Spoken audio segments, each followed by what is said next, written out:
Welcome all in ICT Eco for you channel. ICT Eco for you channel में आप सभी का स्वागत है। मैं कृपेश नायक आप सभी का तहे दिल से ICT Eco for you channel में स्वागत कर रहा हूं। ICT Eco for you channel में अभी तक आप सभी ने देखा है, जो ऑलरेडी सब्सक्राइब कर चुके हैं उनको पता है, मार्च 2018 से लेकर मार्च अगस्त 2020 तक के 6 क्वेश्चन पेपर के बोर्ड के पेपर के अभी तक के इकोनॉमिक्स सब्जेक्ट के इंग्लिश मीडियम के आर्ट्स और कॉमर्स के लिए हमने section E, section A, section B और सेक्शन डी कंप्लीट किए हैं। सेक्शन सी आज इस वीडियो से कंप्लीट होगा, जिसके अंदर 6 वीडियो हमने ऑलरेडी कंप्लीट किए हैं। वीडियो के साथ लिंक भी भेजी है ताकि आपको कंटेंट के बारे में कंप्लीटली आप सभी को पता चल सके। तो जिन्होंने सब्सक्राइब किया उन सभी का शुक्रिया था, और जो नए व्यूअर्स है उनको ये चैनल सब्सक्राइब करने के लिए रिक्वेस्ट करता हूं। आपको कुछ करना नहीं है, गूगल पे जाके www.icd-eco4u टाइप करना है। टाइप करने के बाद जैसे ही आप www.icd टाइप करेंगे आपको ऐसे स्क्रीन देखने को मिलेंगे। आपको कुछ करना नहीं है, सब्सक्राइब करो, बेल बटन पे क्लिक करो, प्रेस करो, ताकि आपको भी अभी तक के 150 से ज्यादा जो वीडियो लॉन्च हो चुके हैं उनका भी आपको बेनिफिट मिल जाए। प्ले लिस्ट में जाके सेक्शन वाइज आपको जितने भी अभी तक के वीडियो शेयर हुए हैं उन सभी का जो भी कीवर्ड से, जो भी ट्रिक है, कैसे याद रखना है, कौन सी इंपॉर्टेंट क्वेश्चन है, वो सभी आपको वहां से मिल जाएंगे। ऐप के बारे में हम एंड के अंदर, वीडियो के एंड में हम आप सभी को इन्फॉर्म करेंगे ऐप क्या है। यहाँ पे आपको दिख रही है ऐप के व्यू इस तरह के है। ऐप के अंदर क्या है वो लास्ट में हम देखेंगे, लास्ट तक वीडियो देखते रहो।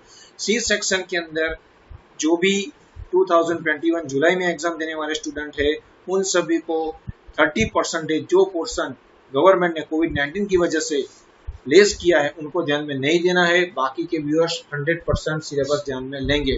तो चले हम बोर्ड के पेपर अगस्त 2020 के अंदर चल रहे हैं और सी सेक्शन का क्वेश्चन और आंसर के साथ आगे बढ़ेंगे। जहां जहां कीवर्ड से, जहां जहां ट्रिक है वहां हम ट्रिक देने वाले हैं, कैसे याद रखना है वो भी हम आपको देंगे। तो वीडियो को एंड तक देखते रहे।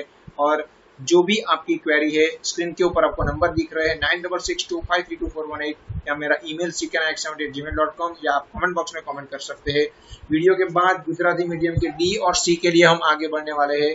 तो गुजराती मीडियम के स्टूडेंट भी जो बार बार मैसेज कर रहे हैं, उनको भी कमेंट कर रहे हैं, उनको भी मौका मिलेगा, क्योंकि ए बी और ई गुजराती मीडियम की वीडियो ऑलरेडी लॉन्च हो चुके हैं। डी और सी का बाकी है, वो भी हम कंप्लीट करने वाले हैं। तो आगे बढ़ते हैं हम अच्छे से कोट के साथ। अगर सफलता पाना चाहते हो तो 2-3 साल डटकर मेहनत करो, सारे शौक भूल जाओ। जब तुम कामयाब हो जाओगे जिंदगी भर अपने शौक पूरे करते रहोगे।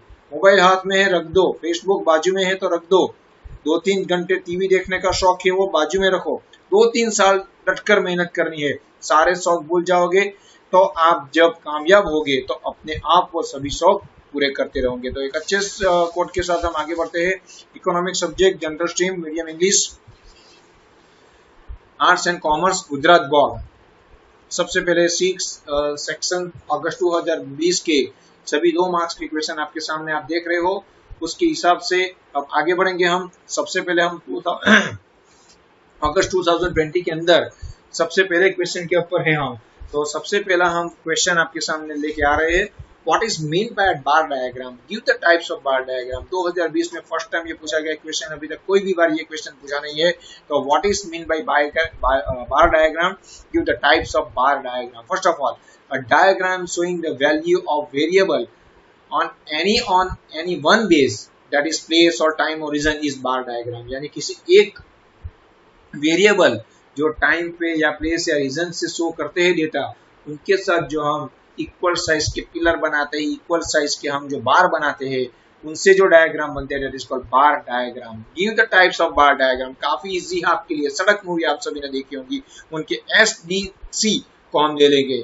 SDC का मतलब सड़क हो गया, S का मतलब सिंपल बार, D का मतलब डिवीजन बार डायग्राम और C का मतलब क्लस्टर बार डायग्राम। तो ये 3 आपको लिखने पड़ेंगे। 1 मार्क्स आपकी डेफिनेशन के और दूसरा आपका ये types of diagram. Second question, what is mean by diagram and for what purpose it is drawn. तो आंसर काफी पहली बार ये क्वेश्चन भी आया है अगस्त 2020 के अंदर, सेक्शन बी के अंदर। तो what is mean by diagram? A presentation of observed data by the way of a picture is diagram. A presentation of observed data by the way of a picture is called diagram. Now what is the purpose? ध्यान में रखना, AGS, GS general secretary आप सभी जानते हो, college में school में GS बनते ही है, मगर AGS, A नंबर का GS है यहाँ पे keyword. A that is for advertising agency to draw attention, ये एक पर्पज से वो डायग्राम ड्रॉ करते हैं. Second, for government to provide information, information provide करने के लिए गवर्नमेंट भी डायग्राम ड्रॉ करती है. And for the social organisation to spread awareness, जो सोशल ऑर्गेनाइजेशन है वो अवेयरनेस स्प्रेड करने के लिए डायग्राम ड्रॉ करते हैं. ये तीन डायग्राम के पर्पस टेक्स्ट बुक में या दूसरी जगह से आप ढूंढोगे, अच्छी तरह से आपको नहीं मिल पाएंगे. उनके पर्पस ये तीन तरह के हैं. AGS आपको ये ध्यान में रखना है. तो what is mean by bar, what is mean by diagram? That is called a presentation of the observed data by the way of a picture is called diagram. And what are the purpose? That is called AGS, that is called advertising agency to draw attention, government to provide information, and social organization to spread awareness. Which factor are included in the human development index? LGTV का knowledge सबको है, हर एक के पास LGTV है. ध्यान में रखना, HDI के लिए LGTV का नॉलेज अभी तक के 6 पेपर में से CD मिला के तकरीबन 8 to 9 टाइम ये क्वेश्चन आ रहा है आपके सामने. और दूसरी कि आपको याद रखने का तरीका यहाँ हमने बता दिया है. What are the components, what are the factors included in HDI, that is called LGTV का नॉलेज सबको है. L life expectancy, G good standard of living, knowledge, knowledge of education, knowledge और एजुकेशन. ये 3 पॉइंट आपको थोड़े से एक एक दो लाइन में उनके आपको एक्सप्लेन करने पड़ेंगे. 2 मार्क्स का सवाल है, सिर्फ 3 लिखोगे नहीं मिलने के बाद. State the determinants including the physical quality of life index, काफी काफी काफी इंपॉर्टेंट है. PQLI एनी 4 यहाँ पे 10 की लिस्ट है, मगर आपको कोई भी 4 पूछा गया है. Determinants food, health, housing, education, transportation, energy, drinking water, average life expectancy, infant mortality rate, drinking water. अगर याद रखने का तरीका है, फूड आप खाओगे तो हेल्दी रहोगे, हेल्दी रहोगे तो हाउस में अच्छे से कपड़े पहन सकोगे, अच्छे कपड़े पहन के आप एजुकेशन लेने जा सकोगे, एजुकेशन लेने जाने के लिए ट्रांसपोर्टेशन के यूज करने पड़ेंगे, और ट्रांसपोर्टेशन के लिए एनर्जी रिक्वायरमेंट है. सब कुछ हो गया, फिर घर पे आए, पानी पी लिया यानी ड्रिंकिंग वाटर, उसके बाद आपकी लाइफ बढ़ जाएगी, आपके जो इन्फेंट मॉर्टेलिटी रेट घर में है वो कम हो जाएंगे, और रहने की फैसिलिटी लास्ट में. तो काफी अच्छे से स्टोरी हमने बनाई है. फूड खाओगे तो हेल्दी रहोगे, हेल्दी रह के आप अच्छे कपड़े पहन के एजुकेशन लेने जाओगे, जाने के लिए ट्रांसपोर्टेशन आपको चाहिए, और उनसे आपकी एनर्जी, वो ट्रांसपोर्टेशन वाले जो है वो एनर्जी लेंगे. और घर पे वापस आओ स्कूल पे से, ड्रिंकिंग वाटर किया, एवरेज आपकी लाइफ बढ़ गई, और इन्फेंट मॉर्टेलिटी रेट कम हो गया, और लास्ट में रहने. तो ऐसे हम अपनी स्टोरी बना के भी पूरा PQLI के जो स्टेट के डिटरमिनेंट्स है वो हम 10 जो है उनके 4 डिवाइड कर सकते हैं. नेक्स्ट हम बढ़ रहे हैं आगे नए क्वेश्चन के लिए. व्हेन डिड जनधन योजना स्टार्टेड, व्हेन डिड जनधन योजना स्टार्टेड, ये स्टार्टेड रह गया है, कब स्टार्ट हुई थी. What is the main features of this scheme, उसके मेन फीचर्स कौन से है. तो जनधन योजना वो स्टार्टेड इन विच ईयर, तो 28 अगस्त 2014 को. 288 288 2014 288 2014 288 2014 288 2014 यानी 28 अगस्त 2014 को हुई थी. मैंने आगे आपको समझाया था कैसे याद रखनी है ईयर को. वीडियो कमेंट बॉक्स के अंदर लिंक है. अपने टेक्स्ट बुक में से जितने भी कंटेंट है वो पूरा कंटेंट यहाँ पे मैंने डिस्प्ले नहीं किया, मगर कमेंट बॉक्स में लिंक है, लिंक क्लिक करोगे तो पूरा कंटेंट आपको समझ में आएगा. तो ये बिगिन कब हुई, तो 28 अगस्त 2014 के अंदर. Importance, objective to hit the root of poverty. Jan Dhan Yojana का मेन पर्पस यही है कि रूट ऑफ पुअर्टी हम रूट से निकाल दे. सेकंड, फीचर्स उनके कौन कौन से, ओपन कब करोगे तो कौन से बेनिफिट मिलेंगे, इंश्योरेंस के बारे में क्या है. उसके साथ साथ अगर आपने इस डेट से पहले अगर आपने ओपन करवाया जनधन योजना के अंदर बैंक अकाउंट्स, तो आपको ओवरड्राफ्ट की भी फैसिलिटी मिलती है. ये सभी फीचर्स आपको पढ़ने हैं टेक्स्ट बुक में से, या कमेंट बॉक्स के अंदर लिंक है उसके ऊपर क्लिक करना है तो आपको पूरी जानकारी मिल सकती है. तो ये 4 पॉइंट से आपको 2 मार्क्स मिल सकते हैं. जनधन योजना काफी इंपॉर्टेंट है, 2-4 बार अभी तक आ गई है, तो यू मार्क इट इंपॉर्टेंट. काफी इजी है.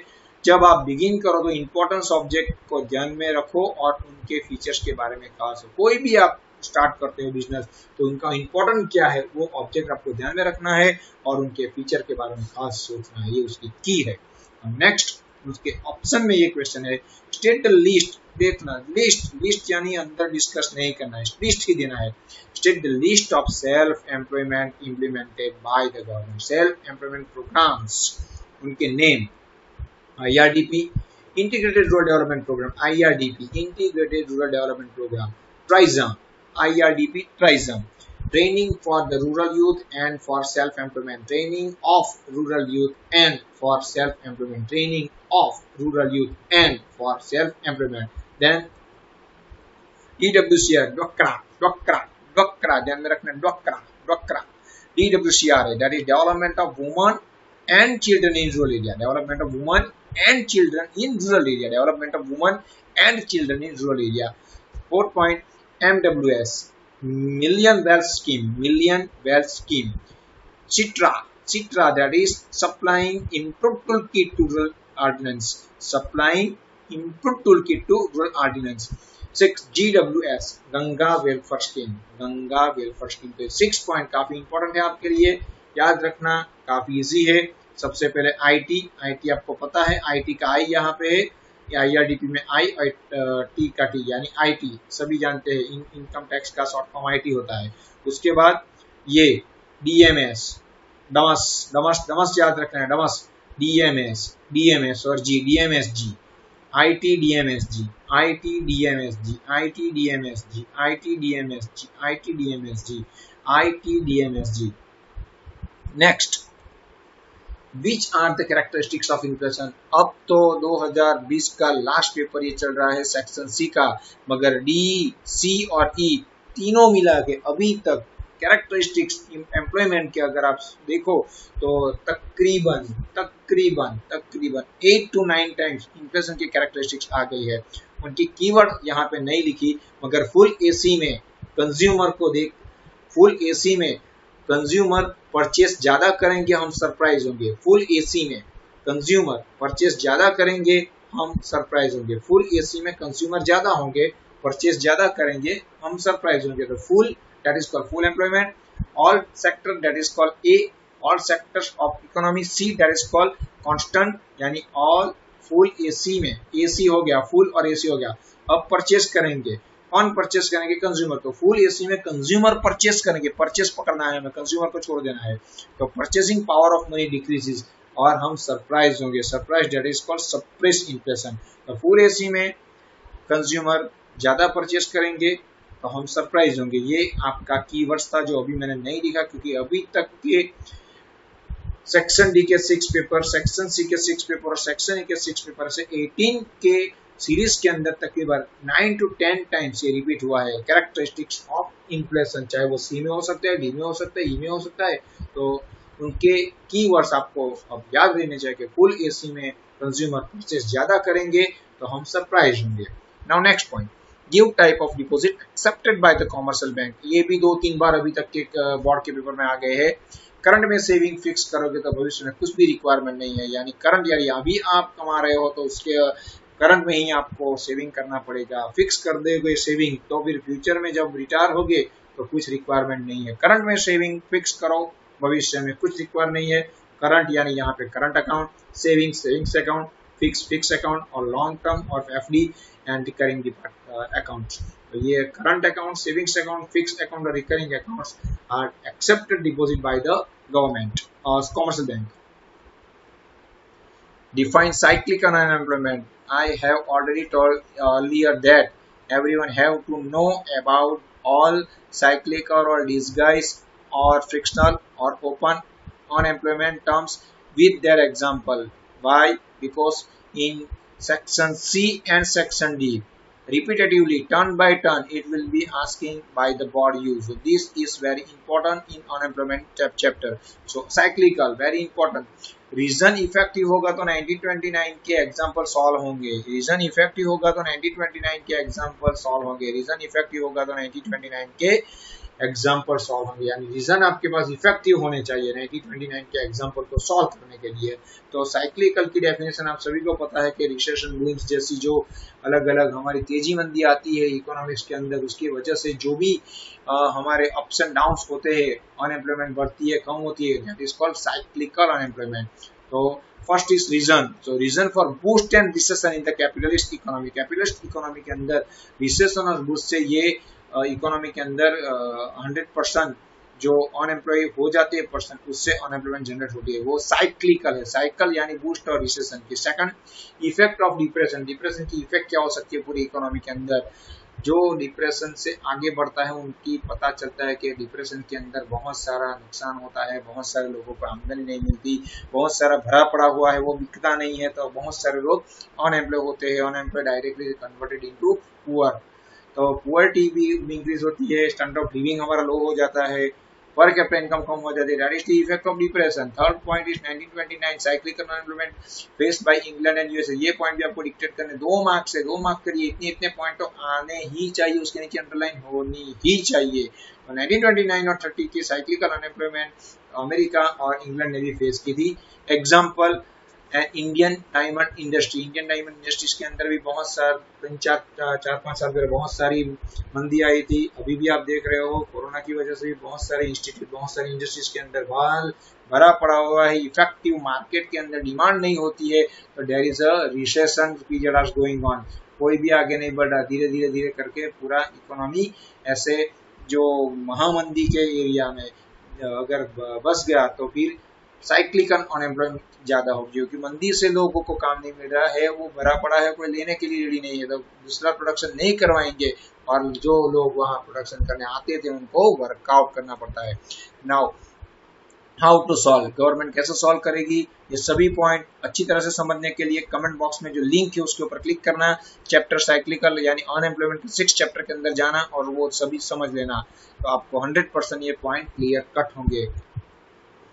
उसके ऑप्शन में what is the mean by frictional unemployment, in which countries there exist frictional unemployment, very important keywords, definition of the definition को एग्जांपल से याद रखो, new and old production and example, and very important in which countries there exist frictional employment. Developing country पे ये possible नहीं, जो developed country है maximum developed country के अंदर फ्रिक्शनल एम्प्लॉयमेंट देखी जाती है, क्योंकि अगर वहां पे जो वर्कर है वो new technology day by day implement होती है, जो in which countries that is called developed country, वहां ये फ्रिक्शनल अनएम्प्लॉयमेंट होती है। यहाँ पे मैंने नहीं लिखा है मगर ये बात ध्यान में लेनी है हमें कि फ्रिक्शनल अनएम्प्लॉयमेंट डेवलप्ड कंट्री के अंदर ज्यादा होती है, क्योंकि टेक्नोलॉजी लगातार 2 मंथ के बाद, 3 मंथ के बाद, 4 मंथ के बाद फटाफट वहां चेंज होती रहती है, और जितनी टेक्नोलॉजी चेंज होती है उतने एम्प्लॉय को नॉलेज नहीं है, ट्रेनिंग नहीं है, तो उस टाइम उनको वर्कआउट करना पड़ता है, मगर फटाक से वो रिफ्रेश हो जाते हैं, उनको ट्रेनिंग मिलती है, वो स्किल्ड पर्सन है,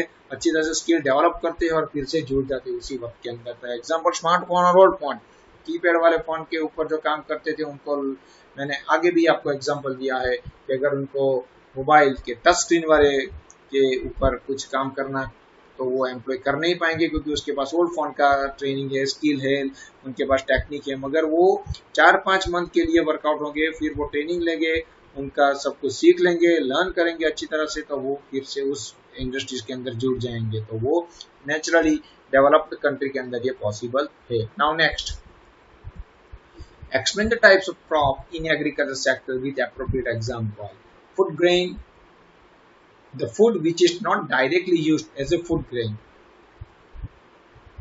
जो डायरेक्टली हम यूज नहीं कर पाते वो है हमारे food grain.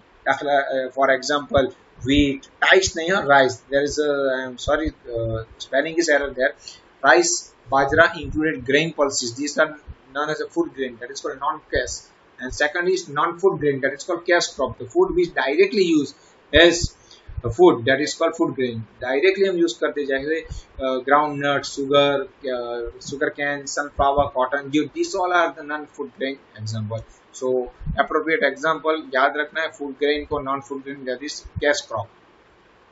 Explain the meaning of full employment, very important, अभी तक के 6 पेपर में पहली बार आया है question, what explain the meaning of full employment.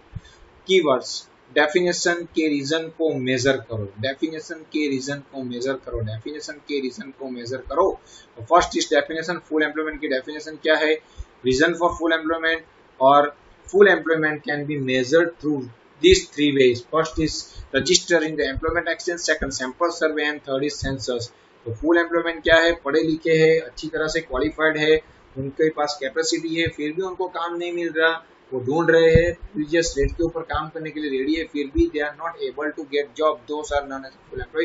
Reason for full employment बहुत सारे रीजन हो सकते हैं, पढ़े लिखे हैं, एमकॉम है, एमबीए है, हायर डिग्री ऑक्यूपाई किए तो उनको उसके ढंग का काम नहीं मिल रहा, तो वो शायद अपने आप वो जॉब नहीं पसंद करते, वो भी एक रीजन हो सकते हैं। सेकंड, अपॉर्चुनिटी कम है, उनके पास मैन पावर ज्यादा है, तो जिनको मिला उनको मिल गई, बाकी सभी घूमने लगे, तो ये भी एक ढूंढने लगे, ये भी एक रीजन हो सकते हैं। और उनका मेजर कहाँ से किया जा सकता है, ये तीन बात डिस्कशन में लेनी है, तब जाके आपको 2 मार्क्स मिल सकते हैं। Now next is what is mean by balance of trade and balance of payment, very important। Section C, section D और सेक्शन ई के अंदर उनके डिफरेंसेस पूछे जाते हैं, उनके डेफिनेशन पूछी जाती है, और ना पूछा गया तो ए और बी के अंदर बैलेंस ऑफ ट्रेड में कौन सी चीज इंक्लूड होती है और बैलेंस ऑफ पेमेंट में कौन सी चीज इंक्लूड होती है, ऐसे क्वेश्चन आते ही है, you mark it, very important.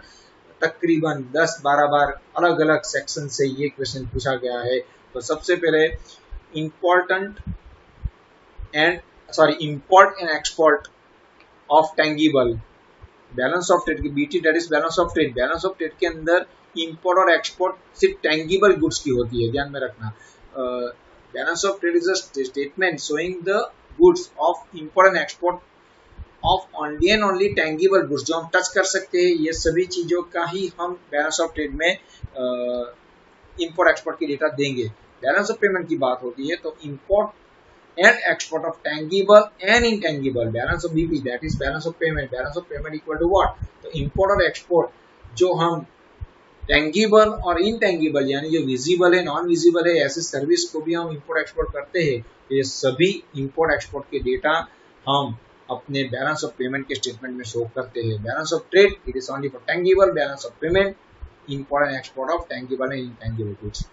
Which are the main reason for international trade? Very important in 6th paper of board from March 2018 to August 2020, among the 6 papers in the various sections C, D and E, there are on most of 8 to 9 times repetitively asking by the board to you. So which are the main reason for the international trade? First is key, आप production में various technology पसंद करोगे तो labour को बढ़िया पैसे देने पड़ेंगे। जो टेक्नोलॉजी से प्रोडक्शन करेंगे वेरियस टाइप्स के, वो कौन है, एम्प्लॉय, तो एम्प्लॉय यानी लेबर, तो लेबर को पैसे देने पड़ेंगे। तो प्रोडक्शन में कौन वेरिएशन लाएगा, लेबर, तो वो टेक्नोलॉजी अगर चेंज करे तो उनको पैसे देने पड़ेंगे।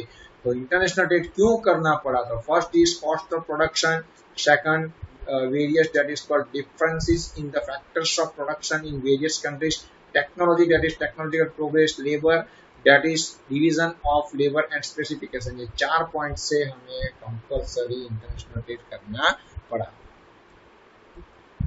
State types of industries on basis of investment size, ये क्वेश्चन काफी इंपॉर्टेंट है। अभी तक के 3 पेपर में लगातार इन्वेस्टमेंट बेस के क्वेश्चन आ रहे हैं। तो सबसे पहले है टी, ध्यान में रखना 100% आपको एक क्वेश्चन अच्छी तरह से आना चाहिए क्योंकि लगातार पूछ रहे हैं। State the types of industries on the basis of investment size, investment size यानी कैपिटल इन्वेस्टमेंट के साइज से अपने इंडस्ट्रीज के अंदर कितने प्रकार के हम इंडस्ट्रीज दे सकते हैं। तो ध्यान में रखना, काफी इंपॉर्टेंट क्वेश्चन है आपके लिए। आंसर ये रहा।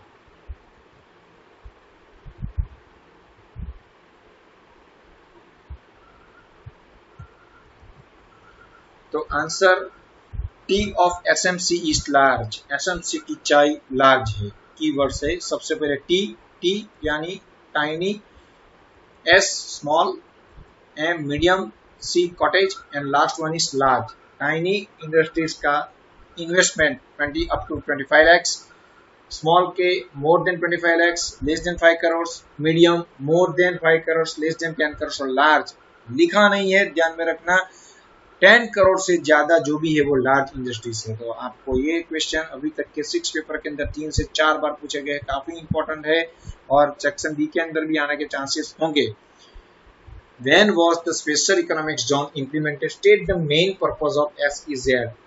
SEZ का 2 मार्क्स के अंदर क्वेश्चन पूछा है। सी और डी के अंदर कई बार उनकी शॉर्ट नोट आ चुकी है, 7 से 8 बार ये क्वेश्चन 6 पेपर में रिपीट हुआ है, काफी इंपॉर्टेंट क्वेश्चन है। तो सबसे पहले SEZ की इम्प्लीमेंटेड ईयर है 2000, ध्यान में रखना 2000 में SEZ इम्प्लीमेंट हुआ और उसके मेन पर्पस क्या है? The main purpose of the introducing special economic zones in India is the two attract the foreign investment and develop control free environment for the export. उनका मेन रीजन वही है कि India के अंदर foreigners आए, invest करे और develop जो हो रहा है उसके ऊपर कंट्रोल रखे और फ्री एनवायरनमेंट से उनके एक्सपोर्ट को बढ़ाए, ये उनका मेन रीजन था। इस तरह से हमने ये सभी अभी तक के जितने भी 34 क्वेश्चंस सेक्शन सी के जो 2 मार्क्स के है, कैसे याद रखने उनकी ट्रिक के साथ आपके सामने पेश किए।